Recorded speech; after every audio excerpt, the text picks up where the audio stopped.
The year is 1396, Europe trembles. A new power, the Ottoman Empire, rises in the east. Their armies, vast and disciplined, have conquered vast swaths of the Byzantine Empire, a once mighty civilization now reduced to a shadow of its former self. Constantinople, the last bastion of Byzantium, clings to existence, besieged by the Ottomans. The rise of the Ottomans sent shockwaves through Europe. For centuries, the continent had enjoyed a sense of stability, of Christian dominance. Now that dominance was challenged by a powerful, expansionist Islamic empire. The fall of Constantinople, it was feared, would open the floodgates to Ottoman conquest into the heart of Europe. The threat was not merely military but cultural and religious as well. The Ottomans, with their different language, customs and religion, represented a fundamental challenge to the established order of Europe. The very idea of Christendom, of a Europe united under the banner of Christianity, was under threat. The fear and uncertainty of this era set the stage for the Battle of Nicopolis, a clash of civilizations that would pit the might of the Ottoman Empire against a desperate alliance of European powers. The stakes could not have been higher. The fate of Europe, and perhaps of Christendom itself, hung in the balance. The Ottoman Empire, led by Sultan Bayezid I, was a formidable force. Known as the Thunderbolt, Bayezid aimed to expand his empire. His disciplined janissaries and cavalry were unmatched.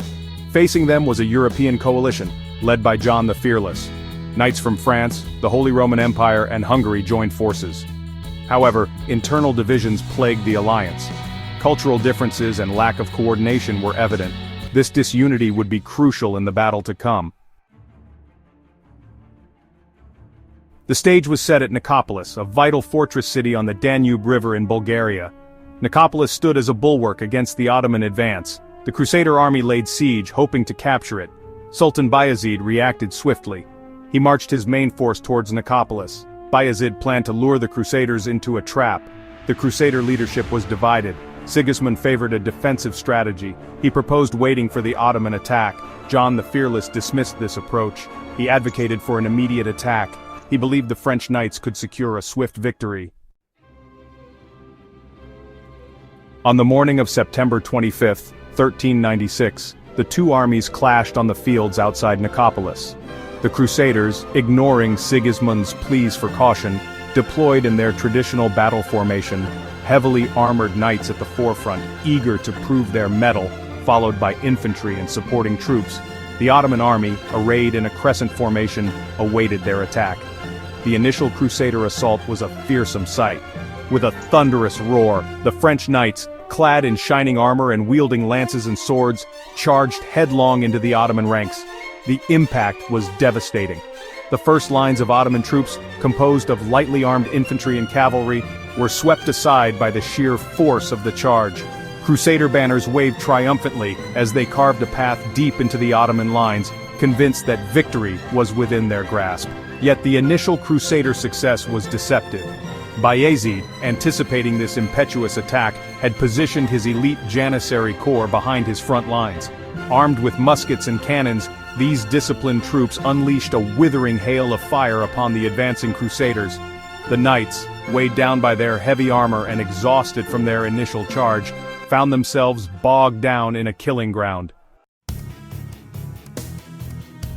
As the Crusader advance faltered, the Ottoman counterattack began. Fresh Ottoman cavalry, held in reserve by Bayezid, swept around the flanks of the Crusader army, encircling the overextended knights. The Crusader infantry, poorly equipped and lacking the discipline of their Ottoman counterparts, crumbled under the relentless assault. The battlefield descended into chaos. The Crusader army, once so confident of victory, was now trapped and overwhelmed. John the Fearless, surrounded and facing certain defeat, fought bravely but was eventually captured along with many of his noblemen. The Crusader army was routed, with thousands slaughtered on the battlefield or driven into the Danube to drown. Sigismund, witnessing the unfolding disaster, managed to escape with a small contingent of his troops. He fled the battlefield, his hopes of a united Christian defense against the Ottomans shattered. The Battle of Nicopolis was a resounding Ottoman victory, a testament to the military prowess of Bayezid's army and the consequences of Crusader overconfidence and disunity. The defeat at Nicopolis sent shockwaves throughout Europe. The loss of so many noblemen, knights and soldiers was a heavy blow to the military strength of France and its allies. The dream of a united Christendom pushing back the Ottoman tide lay in ruins. The immediate aftermath of the battle saw the Ottoman Empire further solidify its grip on the Balkans. Bulgaria, already under Ottoman control, was fully integrated into the empire, while the Byzantine Empire, its last vestiges of hope extinguished, was left at the mercy of Bayezid. The Ottomans continued their westward expansion, pushing into Hungary and threatening the heart of Europe. The defeat at Nicopolis had profound long-term consequences for Europe as well. It marked the end of the era of Crusades, those grand expeditions that had once captured the imagination of Christendom. The myth of the invincibility of the European knight, shattered on the fields of Nicopolis, gave way to a new era of warfare, one dominated by gunpowder and professional armies. The Battle of Nicopolis stands as a pivotal moment in medieval history, a clash of civilizations that reshaped the political and religious landscape of Europe and the Middle East. It marked the end of an era, the twilight of the Crusades and the rise of the Ottoman Empire as a dominant power in the region. The battle serves as a stark reminder of the dangers of overconfidence and disunity, and the importance of adapting to changing military tactics and technologies. The lessons of Nicopolis would resonate for centuries to come, shaping the course of European history and the relationship between East and West. Today, the battlefield of Nicopolis stands as a silent testament to this epic clash, a place where the fate of empires hung in the balance.